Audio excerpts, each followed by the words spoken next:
As storm clouds gather, veteran pilot Clare Donovan receives a desperate call from a remote clinic. A little girl is dying, and no one else can get to her in time. Claire races against the clock in her aging Bell 407, risking a shortcut through restricted military airspace. Intercepted by Apaches, she's ordered to turn back. But Claire holds course, refusing to let red tape cost a child's life. The moment of truth arrives when the Apache pilots spot the tattered flag on her aircraft. Freedom wings. Everything changes. What began as a violation becomes a tribute, and a legend reawakens. If Claire's story inspired you, if it reminded you that real heroes act when it matters most, hit that like button, share this with others, and subscribe to our channel. Join us as we continue honoring the quiet courage of those who choose humanity over protocol. Your support keeps these stories alive. The sky rumbled, trembling under the deafening thunder of Apache gunships. Shadows poured down over Clare Donovan's weathered Bell 407, swallowing her aircraft as the two war machines closed in from either side. The Apaches were locked, weapons primed, crosshairs trained on her. Commands were barked through the comms: final warning, change course, or face the consequences. The storm of rotor blades roared louder as the gunships drew near, cannons now angled with deadly precision. Inside the cramped cockpit, Claire's grip on the controls didn't falter. Her knuckles were pale, but her gaze remained unblinking, her will unwavering. She wasn't afraid, she was resolute. Every second mattered. On the ground, a child's life was slipping away. The odds stacked, time bleeding out. She could feel it in her bones. If she failed, that child would die. The Apache guns lined up for a kill shot, and then they halted. Not because of a transmission, not because of a white flag, but because of one tattered piece of cloth fluttering in the wind. A flag, sun-bleached and ragged, carrying the legacy of sacrifice and valor. A flag soaked with the memories of those who had once defended something greater than themselves. That was the moment everything changed. This is the story of Clare Donovan, a woman whose journey through fire and duty reminded a fractured nation what service, at its purest, truly means.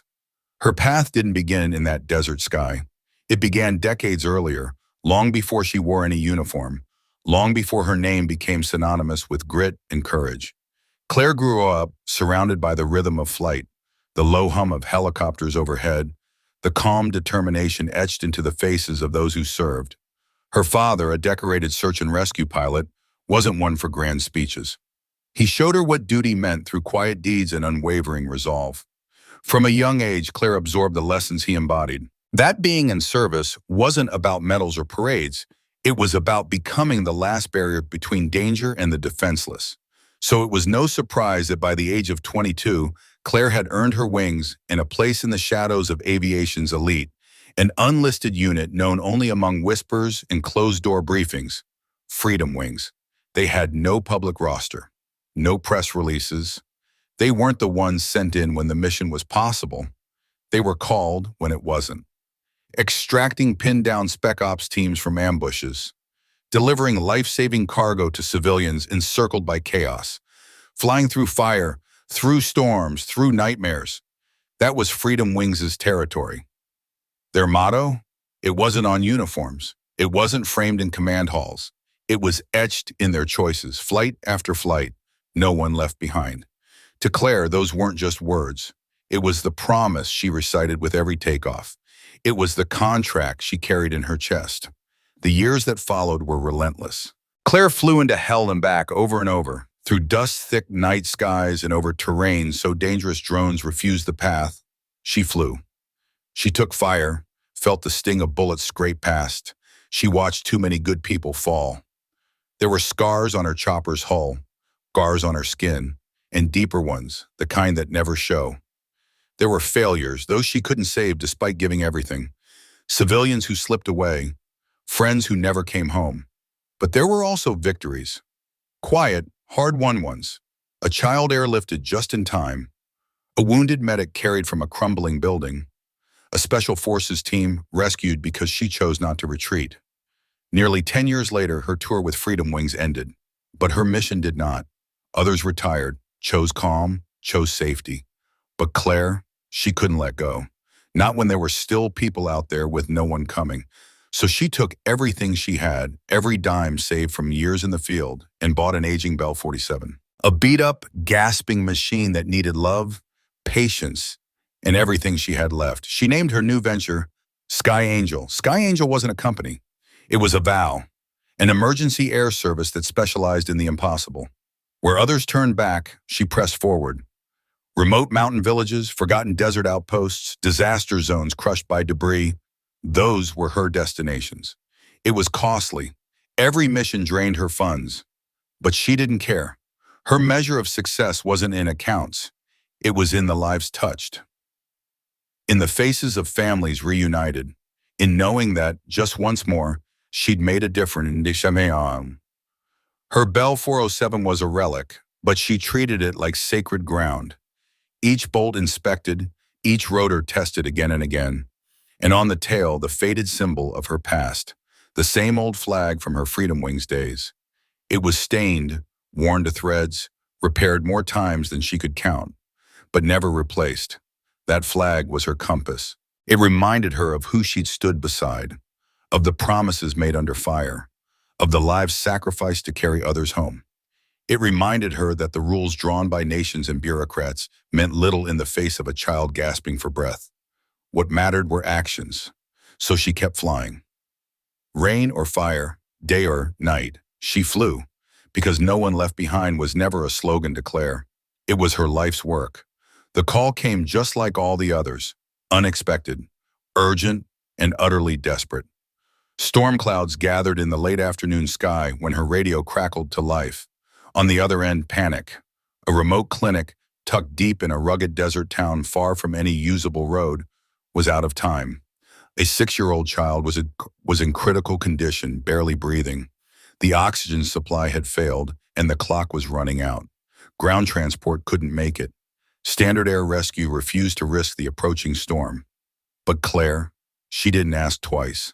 Within minutes, she was airborne. Clare ran through the pre-flight checklist of her aging Bell 407, every motion second nature after years in the cockpit. The tired rotor blades stuttered, then slowly roared to life, spinning with reluctant determination. As the chopper lifted from the weather-worn hangar, the faded Freedom Wings flag stitched to the tail flapped violently in the rotor wash. Like it, too, was urging her forward. She didn't ease into the flight. She pushed hard, faster than she usually dared. There wasn't time for caution. Every second counted now. When she touched down at the clinic, the urgency she'd felt twisted into heartbreak. A young mother stood there, her arms trembling as she held her daughter close. The woman's face was pale, drawn tight with fear and exhaustion, while the child clung to life. Her tiny chest fought for every breath, each inhale a painful, labored rasp. Her lips were edged in blue, and her eyes flickered open only for an instant before drifting shut again. There was no time to waste. No introductions, no comforting words. Clare moved quickly but carefully, helping the mother and her child into the helicopter.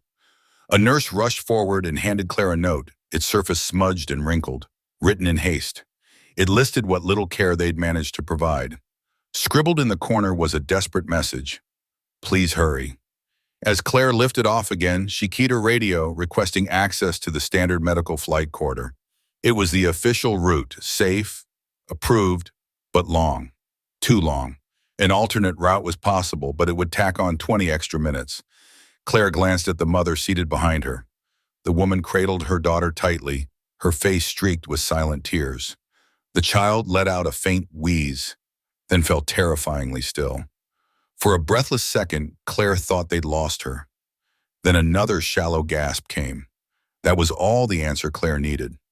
She looked at the map, heart pounding. A straight shot to Memorial Hospital would take her directly through restricted military airspace, but it would save those crucial minutes. She hit the mic. This is Sky Angel, medical emergency on board, requesting direct corridor to Memorial Hospital. Over. The reply was instant, cold, and by the book. Negative, Sky Angel, restricted airspace. Redirect as instructed. Claire's jaw clenched. She couldn't accept that, not now. The girl didn't have 20 minutes. She might not have 10. Clare had faced worse than reprimands. She'd flown through gunfire to rescue the wounded, braved violent storms, and defied odds others ran from. This was no different. She took a steadying breath. Sky Angel continuing on direct course. Patient critical. Medical emergency takes priority. In the mirror, the mother locked eyes with Claire. Silent, pleading. Claire gave her a nod. Unshakable. She wasn't going to let a little girl die because of lines on a government map. The helicopter pushed harder, straining as though it too understood the urgency. Claire's hands gripped the controls tighter, her eyes scanning the dimming horizon for the lights of the city, those distant lights that now looked like hope itself. Then, static burst through the radio again, sharper this time. Sky Angel, you are in violation of orders. Military intercept is being deployed. Divert immediately. Still, Claire held course. She didn't flinch. She didn't look back. The little girl's breathing was getting weaker, the mother's muffled sobs the only sound in the cabin, besides the whir of rotor blades and instruments blinking in protest. Claire murmured, barely audible over the noise. Words not to the military, not even to herself, but to the child and to the universe that might still be listening. Hold on, sweetheart. We're almost there. The sky ahead shifted. Tension thickened around her like a second atmosphere. She felt it before she saw them. Two Apaches rising from the horizon, their profiles unmistakable, closing in fast. The confrontation she knew was coming had finally arrived. But still, she flew on, because turning back wasn't an option. Not when a child's life was at stake. Not for Clare Donovan. Then the voice came through again. Familiar, official, detached. It was curt. Unidentified aircraft, you are entering restricted airspace. Alter course immediately. This is your only warning. Claire responded, clear and professional, though her urgency leaked through. Sky Angel, civilian medical emergency transport, critical patient on board, requesting immediate corridor to Memorial Hospital. Silence. A cold pause. Then, negative, no medical exemptions authorized. Divert or face interception. Claire's eyes darted to the mirror. The little girl was barely holding on, each breath more shallow than the last. Her mother held her like she could anchor her to the world through sheer force of love. Claire knew. The mother knew. Even the cold voice on the other end of the radio likely knew it too. But protocol was protocol. Another voice crackled in, young, cocky, mocking. The Apache pilot. Well, look at that. Little tin cans lost in our backyard. Civilian, divert now or we'll help you find your way down the hard way. Claire didn't respond right away. She steadied herself, locked onto the horizon where the lights of the city glimmered like a promise. This is Sky Angel, she finally said, voice unwavering, patient in critical condition. I cannot divert. I repeat, cannot divert. Bad choice, Angel, came the slow drawl. You've got about 5 seconds before we escort you down, and Claire's hands gripped the controls with unwavering resolve. She'd flown through hell before, under fire dodging missiles, threading her way through canyon walls under falling shells, all to reach wounded soldiers no one else dared to save. Compared to that, this was nothing more than noise. She stared ahead, her voice calm and even. Sky Angel continuing on present heading, I'm not turning back. The radio crackled louder, agitation in every syllable. The Apache gunships drew closer, their rotors churning the desert air into a roaring frenzy of dust and wind. Sky Angel, final warning. Divert or we fire warning shots. Claire didn't blink. Her tone stayed measured. Your warning is received, but I will not endanger this child's life. Do what you must. From the cockpit of the lead Apache, Lieutenant Mark Tully shook his head, smirking beneath his visor. To him, this was routine. Just another civilian breaking airspace protocols, another would-be hero clinging to some battlefield myth. He toggled his comms. Control, requesting permission for warning shots. Let's end this game. The response came tight with uncertainty. Negative, Apache 1. Hold position. Intercept only. But Tully was itching to assert control. He banked his Apache hard, swooping in alongside Claire's smaller Bell 407. His chin gun tracked her through the haze, the cold barrel aimed straight at her cockpit. His wingman mirrored the move, locking her in on both sides. Inside, Claire felt the bell shudder from the turbulence, the pressure of war machines brushing up against her frame. The heat from their engines bled through the glass, but she didn't so much as twitch. Her eyes stayed locked on the instruments and the stretch of sky ahead. Behind her was red tape and bureaucracy. Ahead was a child's fragile hope. Every instinct screamed one thing: fly on. Tully's voice slithered back through the comms. Last chance, Angel. Pretty soon your tin can's gonna need a tow truck. Still, Claire said nothing. Her silence wasn't defiance, it was conviction, a decision carved from duty and compassion, not regulation. But then, just as Tully lined up for another pass meant to rattle her resolve, something fluttered into his line of sight. Something that didn't belong. A flag. It clung to the tail boom of her chopper, barely more than a scrap now. Sun-bleached, torn, stained, a ragged ghost that caught the wind with quiet defiance. Tully narrowed his eyes, then they widened. In that instant, his breath caught. The smirk vanished. His hand froze on the controls. His voice, so sharp just moments ago, came out shaky and thin. Control. Abort. I repeat, abort, intercept. That's Freedom Wings. The control tower fell into stunned silence. Then came the scurrying. People rushing to pull files no one ever expected to use. In the sky, the Apaches began to ease off. Their guns dropped. Their aggressive posture softened. Where hunters had once flown, protectors now hovered. And through it all, Claire pressed forward. Not for medals, not for praise, but for a child who needed saving. The Apaches' dark silhouettes still carved sharp lines through the stormy sky, but their intentions had changed. And the sky itself, it seemed, remembered the true meaning of service. Lieutenant Tully sat frozen in his seat, adrenaline still pounding through him. He'd been seconds from executing a threat, from asserting control over the stubborn civilian who wouldn't yield. But that flag, that single weathered piece of cloth, had stopped him cold. He zoomed in with the Apache's targeting optics. The fabric snapped violently in the rotor wash, but he could see it clearly now. The frayed edges, the sun-faded stripes, the rough patching, and the stain, a dark blotch in the upper corner, long since browned by time, yet unmistakable to those who had known its story. It wasn't just any banner, it was the banner. The flag that had once draped the coffin of Staff Sergeant Daniel Torres, the older brother of Mark's childhood friend, the man who had died in 2013 during what should have been a doomed mission. A mission that had turned into a miracle because one helicopter, call sign Freedom Wings, had flown into hell and come back out with every soldier alive. Mark had stood at that funeral, a young cadet in dress uniform, watching as that very flag was folded with reverence and handed to a grieving family. He had understood, even then, the weight it carried. And now there it was, not encased in glass, not tucked in a shadow box, but out here again, flying free. Torn, yes, but not forgotten. His voice cracked as he toggled to the radio again. Control, abort, I repeat, abort, intercept. That's Freedom Wings. The command center erupted into action. The stunned silence that followed wasn't just in the air, it gripped the entire chain of command. Even the ground controllers, men and women who had initially brushed off the situation as just another unauthorized entry into restricted skies, heard it in his voice. Lieutenant Tully's tone had changed. It was no longer assertive or mechanical. It was reverent, heavy with realization. His next words landed like a seismic shift across the comms. Confirm that, Apache 1, came the hesitant response.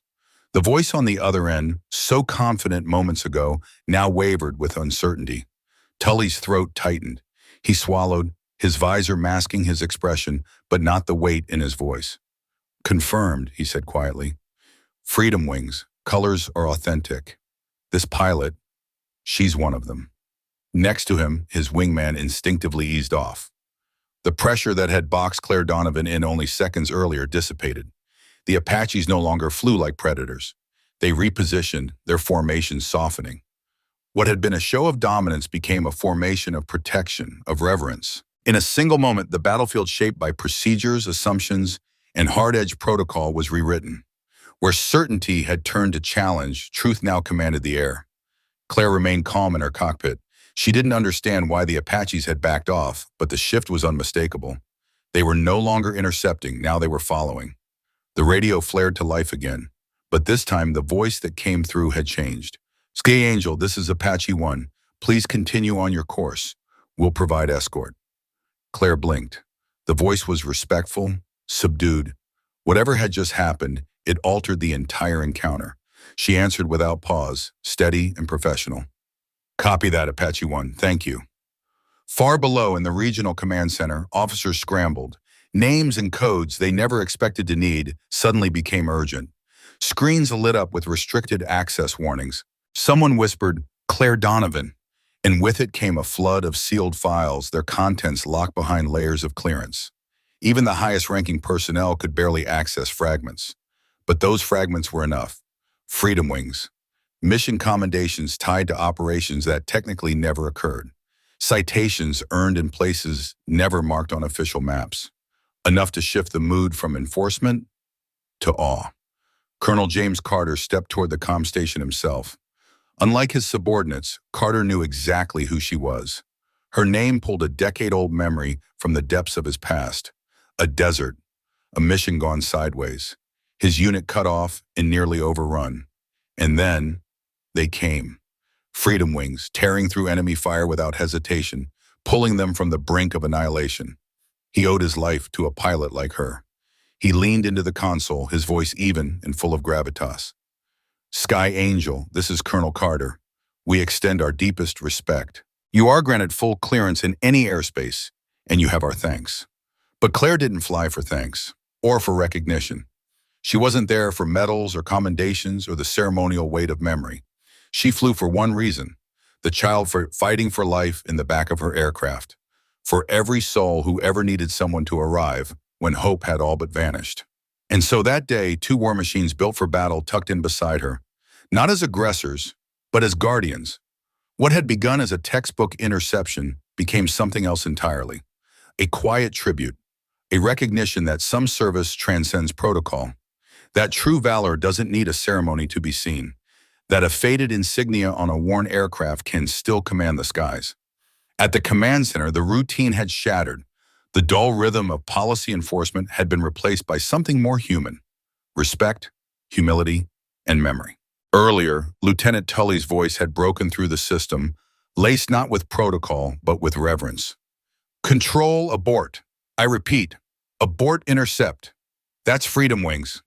The words rang out, cutting through routine like a blade. Fingers froze midair over keyboards. Heads turned. Silence claimed the room. Even those unfamiliar with the term felt its weight.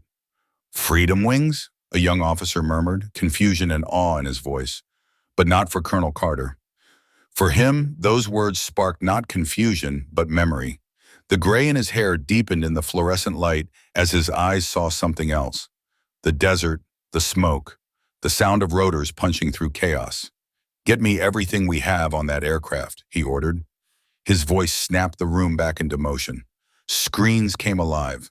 Firewalls fell as clearance codes were entered with trembling fingers. And then the name, Captain Clare Donovan. Decorated, proven, unseen, but unforgettable. She's requesting emergency clearance, a lieutenant reported, his voice tight with urgency. Critical patient on board. That's why she entered the zone. Carter didn't wait. Patch me through. Direct line, now. The comms crackled. His voice came through, calm and deliberate. Sky Angel, this is Colonel James Carter, Regional Command. Captain Donovan, I want to personally extend our deepest respect. You have full clearance through all sectors. We are honored to support your mission. There was a pause. Then her voice, unshaken, grounded. Thank you, Colonel. I just doing my job. Carter allowed a small smile, not of amusement, but of acknowledgement. And reminding us all, he said softly to the room, what that job really means. High above, the Apaches adjusted their formation once more. Their guns lowered, their stance no longer defensive. Moments ago, they'd flown as enforcers. Now they soared in silent honor. They had once flown to enforce the rules of the sky, but now the Apaches flew not out of protocol or command, but as an honor guard, escorts of reverence. In the cockpits, the shift was palpable. Tully could feel it in his chest, not just adrenaline, but something deeper. Awe.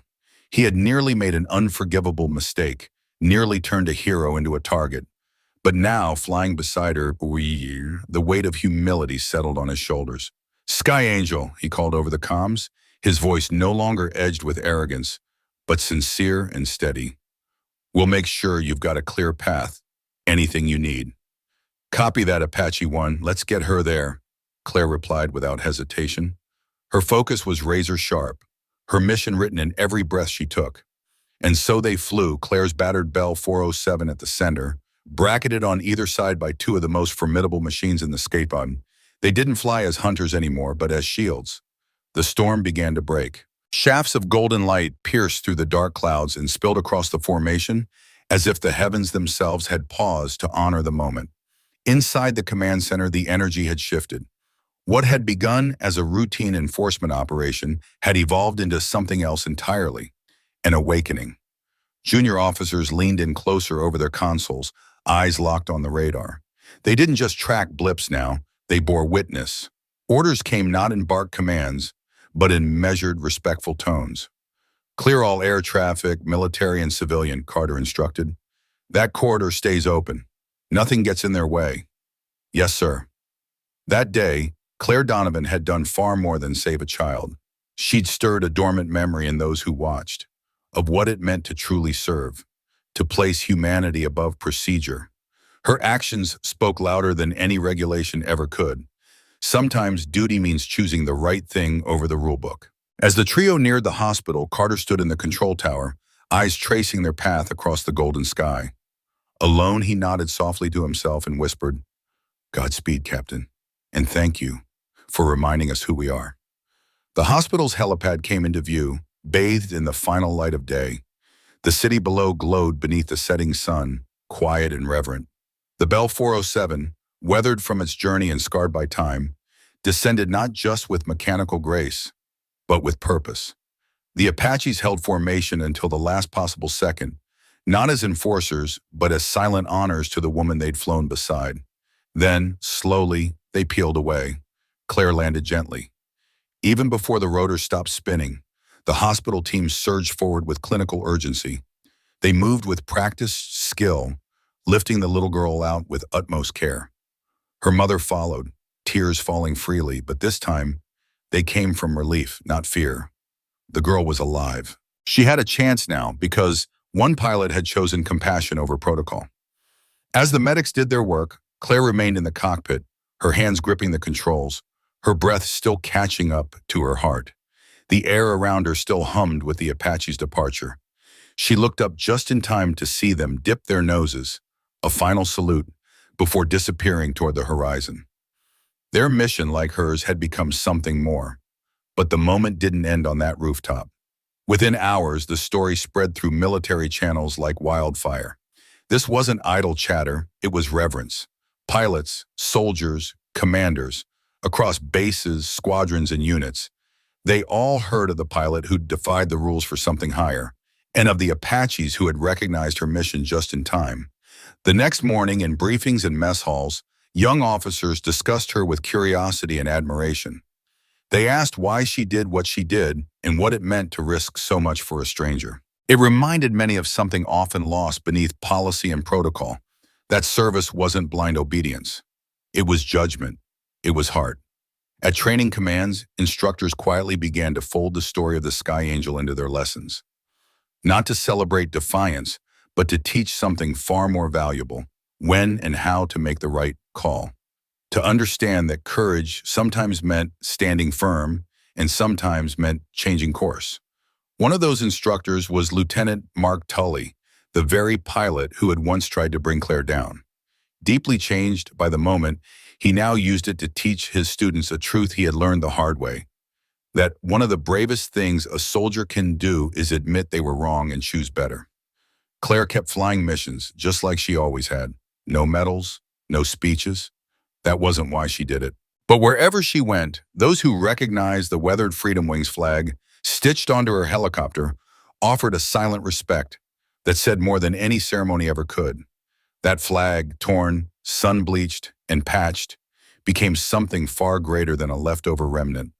It became a living emblem, a symbol of heroism that doesn't fade with age, a reminder that real service doesn't demand attention or recognition. It simply shows up, does the and refuses to leave anyone behind. Claire regularly spoke of that mission. When asked, she would only offer a quiet answer. I did what anyone should. She had done what few dared to even imagine. And those who witnessed it, whether through a screen, in the command center, or thousands of feet above the earth, understood the weight of it. It wasn't just a story passed along or a moment captured. It was something deeper. Something that echoed in the hearts of those who still believe that service means more than routine, and that wearing a uniform is a commitment to something larger than orders. That day, when the Apaches returned to base, something in them had shifted. They weren't just pilots anymore. They were men changed by the clarity of a single act. In the command center, silence replaced routine chatter. It was the kind of quiet that only comes when pride gives way to humility. In the hospital, one more heartbeat continued, fragile but alive, because someone refused to let bureaucracy dictate the worth of a life. And across the nation, in places where the daily noise often drowns out the quiet dignity of true sacrifice, Clare Donovan became more than a name. She became a reminder that courage is not loud, that it doesn't always wear medals or stand on podiums. Sometimes courage is a woman in a cockpit, hearing an order, and choosing instead to follow her conscience. What happened in the sky that day wasn't just about breaking rank or saving a life. It was about legacy. Not the kind etched in granite or written in textbooks, but the kind that lingers in the choices we make when nobody is watching. Claire didn't take the path of safety or convenience. She didn't hide behind regulations or shield herself with excuses. She looked at a moment, measured its weight, and chose what was right. That kind of courage doesn't ask for applause. It doesn't chase glory. It acts because it must. And what of the Apaches? The men who, for a moment, had to confront their own certainty and ask themselves what they truly stood for. Their transformation was no less powerful. In that instant, rank and protocol faded. What remained was respect, not given, but earned. The kind of respect that grows when you look past rules and titles and see the truth of a person's conviction. Up there in that vast sky, those two gunships stopped being enforcers of airspace. They became guardians, not of territory, but of values, honor, compassion, conscience. And though we may never sit in that cockpit or hear those same commands, we face our own versions of that moment every day. It might not be on a battlefield. It might be a moment at work when no one else speaks up. A choice at home when patience wears thin. A decision in our communities when action feels inconvenient. Those moments test us just the same, and in each one we're given the same choice Claire had, to do what's expected or to do what's right. The world still needs people like Clare Donovan, people who know that duty is not about what's easy or accepted, it's about what's just. It's about acting with integrity, even when no one sees, even when it costs you something. That's the kind of legacy that lives on. Not in medals or reports, but in hearts, in actions, in quiet bravery that echoes far beyond the moment. And now we turn to you, from Ohio, the ones who've walked this journey with us. If you stood in Claire's place, what would you have done? Where does real respect come from? From stripes on a sleeve, or from unseen choices that reveal the deepest parts of who we are? Tell us below. Share your stories, your thoughts, the times you chose what was right or wish you had. Let this be a space where courage is remembered and where the values we all strive to uphold are honored.